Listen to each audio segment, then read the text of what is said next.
Hello everyone, welcome to my channel. So आज मेरा था एसबीआई क्लर्क का एग्ज़ाम सेकंड शिफ्ट में था, यानी 10:30 वाली शिफ्ट में। तो सबसे पहले मैं बात करूं कि पेपर कैसा था। तो पेपर वाज मॉडरेट। मैं ये नहीं बोलूँगी बहुत इजी था, ये भी नहीं बोलूँगी बहुत हार्ड था। It was moderate. तो सबसे पहले हम बात करते हैं कि इंग्लिश और मैथ और रीजनिंग में आया क्या और मेरे कितने अटैम्प्ट थे। तो सबसे पहले हम बात करते हैं इंग्लिश की। तो इंग्लिश का मुझे ऐसा लगा, जबकि मेरी इंग्लिश ठीक है, कि स्लाइटली मॉडरेट साइड में था। और जो उसका स्पेशली पैरा जंबल जो आया था वो बहुत ही मतलब पीओ लेवल था। मैं ये बोलूँगी क्लर्क लेवल बिल्कुल भी नहीं था। ऐसी कोई स्टोरी नहीं थी या फिर ऐसा कोई कनेक्शन नहीं था। ऐसा लग रहा था इसके बाद ये भी हो सकता है, ये भी हो सकता है। तो सबसे पहले मैं अगर पैरा जंबल की बात करूँ तो उसमें मैंने सी से स्टार्ट करा है। बीच का मुझे पता नहीं है और बीच में मुझे डाउट भी है सी से। और आई थिंक ई या बी लास्ट उसका एंडिंग है, ऐसा कुछ है, बी या ई, अब अच्छे से मुझे याद नहीं, बस सी से स्टार्टिंग है। तो उसमें मेरे 2-3 राइट होंगे और 1-2 पक्का रॉन्ग होंगे, क्योंकि मुझे उसमें मैंने उसको 5 मिनट दिए पर वो बैठ ही नहीं रहा था। ऐसा लग रहा था ये भी हो सकता है, ये भी, मतलब कनेक्शन थे कि स्लीप है, स्लीप से रिलेटेड था कि टायर्डनेस होती है रात में, बहुत सारे थॉट्स आते हैं, ऐसा करके था। और वो पूरा मतलब नहीं हो रहा था, वो बिल्कुल, वो कनेक्शन में ही प्रॉब्लम हो रही थी उसके। उसके बाद उसमें 1-2 वर्ड्स आए थे कि उनका सही यूसेज बताना था। उसके बाद उसमें इंटरचेंज के लिए आए थे, जो वर्ड इंटरचेंज करने रहते, तो उसमें 1-2 क्वेश्चन में तो नो इंटरचेंज रिक्वायर्ड था, उसमें चेंज नहीं था, और 1-2 में चेंज हो रहा था। देन उसके बाद जो पैसेज था ना, पैसेज ठीक था, पैसेज ना हार्ड था ना ईजी था, अच्छा था, पैसेज सिंपल ही था बहुत ज़्यादा और अच्छा था। उसके बाद मैं बात करूँ कि एरर डिटेक्शन के कुछ क्वेश्चन आए थे, तो वो भी स्लाइटली मुझे मॉडरेट साइड में लगे, बहुत ज़्यादा ईजी नहीं थे। तो ये रही इंग्लिश की बात। और इंग्लिश में जो पैरा जंबल था तो वो सी से स्टार्ट था, बी या ई से एंडिंग था। तो अगर आपने किया है तो प्लीज़ कमेंट बताना कि आपने क्या किया है। और इसके बाद इंग्लिश में मेरे अटेम्प्ट की मैंने बात करूँ तो मैंने 30 पूरे अटेम्प्ट किए हैं, पर मुझे ऐसा लग रहा है कि पैरा जंबल के 2-3 क्वेश्चन 110% वो रॉन्ग ही होंगे, क्योंकि अभी मैं आके चेक कर रही हूँ ना, तो बहुत सारे लोग उसमें जो स्टार्टिंग एंडिंग तो सही है, पर बीच में सबका ही जंबल डोरा, कोई कुछ बोल रहा, कोई कुछ बोल रहा, क्योंकि वो था ही ऐसा। तो उसमें मुझे डाउट है। और उसके बाद बात करती हूँ क्वांट की। तो जैसा आप सबको ही पता होगा कि क्वांट मेरा बहुत अच्छा नहीं है। तो और क्वांट में 4 डीआई आई थी, जैसे ट्रेंड अभी चल रहा है, सिर्फ मेरे ही शिफ्ट में नहीं आई, सब में ऐसा हो रहा है। तो 2 कैसलेट आई थी, एक टेबल डीआई आई थी और एक बायोग्राफ वाली आई थी। तो उसके बाद मैं बात करूँ कि जो एक पोटैटो, जो टेबल वाली थी उसमें पोटैटो टमाटो के सोल्ड थे, तो वो तो ईजी थी। देन उसके बाद एक ग्राफ वाली थी, आई थिंक वो रन बना रहे थे, क्रिकेट के रन कितना स्कोर किया था। तो उसमें एक आध क्वेश्चन थोड़ा सा घुमा के था, एक स्ट्राइक रेट करके पूछा था कि सी का आई थिंक स्ट्राइक रेट तो 84 था शायद उसका आंसर। जो आंसर मुझे याद है मैं आपको बता देती हूँ। और उसके बाद एक क्वेश्चन में आई थिंक पार्टनरशिप या किसका था, मुझे सही से आंसर भी नहीं याद आ रहा है कि मैं हाँ, एक डायमीटर वाला क्वेश्चन था, उसमें रेडियस पूछी थी, लेंथ ब्रेथ दी थी, तो आई थिंक 28 सेंटीमीटर उसका आया है। देन उसके बाद एक उसमें एक किसी क्वेश्चन का आंसर 1200 आया, मुझे क्वेश्चन ही भूल गया, अगर आपका आया होगा तो ठीक है। और 1-2 क्वेश्चन और उसके बाद सिंप्लीफिकेशन आए थे, 10 सिंप्लीफिकेशन थे, नंबर सीरीज नहीं थी, रॉन्ग नंबर मिसिंग नंबर कुछ भी नहीं था, 4 डीआई थी। और उसके बाद रेस्ट अर्थमेटिक था। तो जैसे मैंने पहले बताया कि मैथ का जो अर्थमेटिक वाला पार्ट है वो मेरा सही नहीं रहता। और कैसलेट भी मैं शायद कर लेती रॉ मैंगो और वो वाली, बट मेरे को ना टाइम मैनेजमेंट सही नहीं हो पा रहा था वैसे। तो मैथ में मेरे सिर्फ 23 ही अटैम्प्ट हुए हैं। जैसे मैंने बोला मेरी मैक्सिमम लिमिट ही 27-28 है, तो उसके हिसाब से मुझे लगता है ठीक है। और शिफ्ट भी मॉडरेट है, तो उस हिसाब से मुझे लग रहा है ठीक है। देन उसके बाद मैं बात करूँ रीजनिंग की। तो रीजनिंग में क्या हुआ ना, जब रीजनिंग ओपन हुआ तो रीजनिंग में आया था सिलॉक्स आया था, एक मंथ बेस्ड पजल आई थी।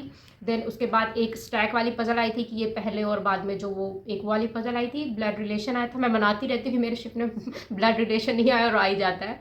देन उसके बाद एक एक्वायर वर्ड आया था, उसमें नन आ रहा था फॉरवर्ड बैकवर्ड काउंटिंग में। एक मिसलिनियस का क्वेश्चन आया था, उसमें वर्ड दिए थे 3-3 का सेट और उसमें कुछ ऑड वन आउट, वो मेरा स्किप हुआ, वो मैंने नहीं किया। उसका रीज़न मैं आपको बताती हूँ कि सबसे पहले ना मैंने कोडिंग डिकोडिंग करी, देन उसके बाद मैंने सिलॉक्स करे, फिर मैंने सोचा कि ये वाली मैं पजल कर लेती हूँ, जो मंथ बेस वाली पजल आई थी। उसमें आई थिंक मई से स्टार्ट हो रहा था, मई जून जुलाई अगस्त सितंबर और दिसंबर ऐसे करके जा रहा था, 8 लोग थे। तो उसमें ना कंडीशन ये थी कि सी के पहले 2 से ज़्यादा लोग होते हैं और सी इवन मंथ में होता है। और मैं उसको पढ़ रही थी कि सी के पहले 2 से ज़्यादा नहीं होने चाहिए, पता नहीं मैं नोट कहाँ से पढ़ रही थी, मेरा ही दिमाग खराब था। तो वो पजल जब मैंने फर्स्ट टाइम बनाई ना, तो वो कंडीशन ही सेटिस्फाई नहीं हुई। सी और बी, जी के बीच में 3 का गैप आ रहा था, फिर जी और बी के बीच में, जी के पहले जितने लोग थे और जी और बी में उतने ही लोग थे, ऐसी कंडीशन थी। तो मेरी सही नहीं हो रही थी, फिर मैंने उसको स्किप किया। उसके चक्कर में ना मेरे रीजनिंग के 2 क्वेश्चन स्किप हो गए, क्योंकि उसको मैंने 2 बार बनाई है। वो गलत कंडीशन पढ़ने के कारण शायद मैं पैनिक कर रही थी कि मैथ में भी कम अटैम्प्ट है तो मुझे, और इंग्लिश में भी 2-3 रॉन्ग होंगे, क्योंकि थोड़ा सा मॉडरेट साइड पे था पेपर। तो उसके चक्कर में ना तो वो फिर मेरी पज़ल बन गई, लास्ट में बनाया मैंने। एक उसके बाद फ्लैट एंड फ्लोर की आई थी, बहुत ईज़ी थी, सबसे ईज़ी मुझे वही लगी है। वो एक गो में मतलब मैं बोलूँगी 1 मिनट से भी कम टाइम में वो बन गई, बहुत ईज़ी थी, मतलब डायरेक्ट कंडीशन थी। तो वो बन गई। एक स्टैक वाली बहुत मुझे लगी या आपको लगे बताना, स्टैक वाली में 2-3 बार मैंने ट्राई की उसको भी, क्योंकि जब वो फर्स्ट वाली जून-जुलाई नहीं बनी ना, तो वो मैं पैनिक कर गई, तो वो भी नहीं बन रही थी मेरे से, मतलब मेरा पता नहीं क्या हो रहा था, लेकिन एट लास्ट वो बन गई। उसके बाद मिसलिनियस के 3-3 वर्ड की डिजिट आई थी, उसको +1 -1 कौन 3 से डिविजिबल है कौन नहीं है, ऐसा करके बताना था, ऐसे इंक्रीजिंग डिक्रीजिंग करके करना था। तो ऐसा उसमें क्वेश्चन थे। और उसके बाद एक एक्वायर वर्ड था, जैसे बताया, तो उसमें नन आंसर मेरा आया, अगर आपका भी आया तो आप बताना।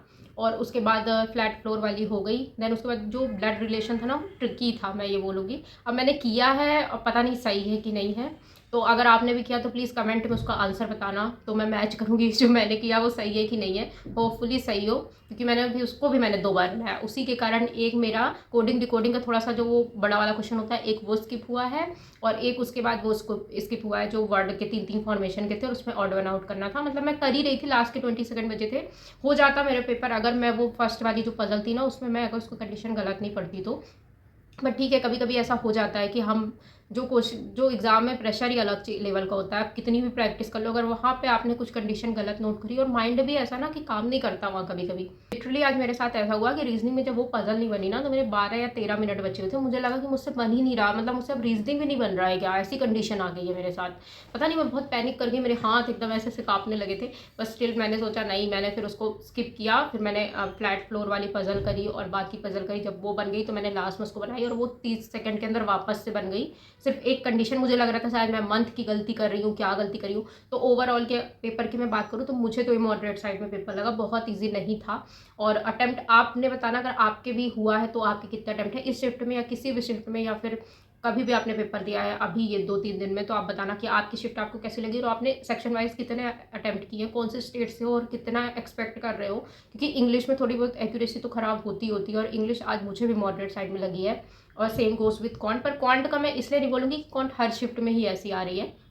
अब ऐसा नहीं है कि मेरी शिफ्ट में स्पेशल कोई आई है, मेरे शिफ्ट में भी वैसी आई जैसे 2-3 दिन से ट्रेंड चल रहा है कि 4 डीआई आएंगी, और उसके बाद अर्थमेटिक आएगा, और 10 सिम्प्लीफिकेशन आएंगे।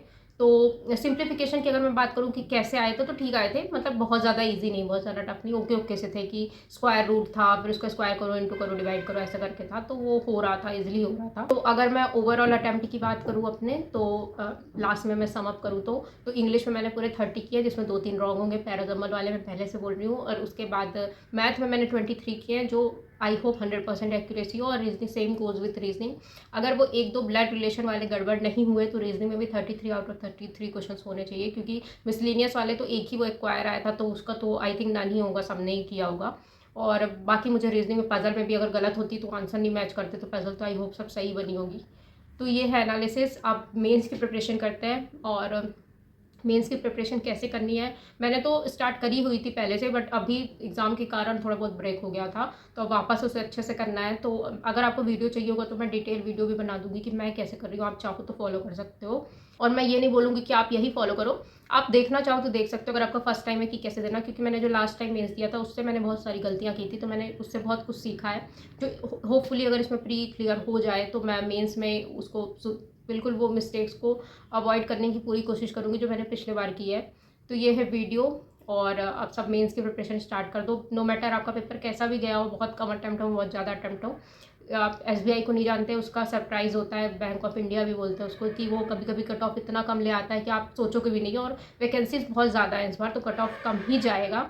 तो ये छोटा सा वीडियो, आई होप आपको वीडियो अच्छा लगा होगा, और अच्छा लगा होगा तो like share and subscribe to my channel. Thank you so much.